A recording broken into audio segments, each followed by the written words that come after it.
A Year with God, Day 102. The reading for today is out of Hebrews chapter 1, verses 5 through 9.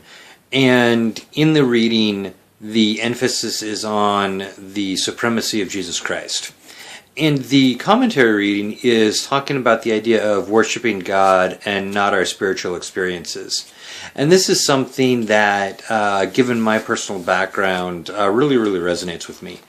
It seems like, to me, it seems like I've seen a lot of times when people get so caught up in an experience of worship that what they want to replicate is the experience of worship and not necessarily the connection with God. And I think that's a very fine line. And I think a lot of people seem to cross that line without being aware of it.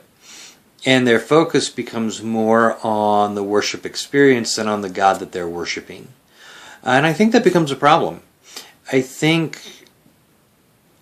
when we pursue that experience, if we pursue it long enough, we pursue it hard enough, we're rewarded with that experience.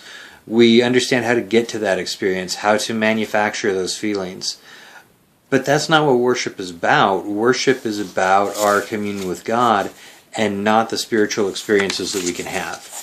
I think it becomes very easy, all too easy sometimes for us, to make that mistake and begin pursuing the experience, pursuing worship for the sake of worship, rather than pursuing God and seeking that relationship with God, seeking that communion, that time of connection with God.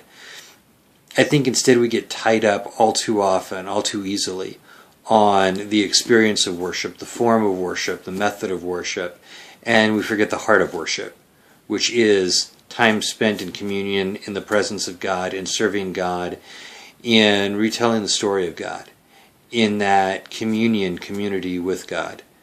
So, those are some of my thoughts on day 102.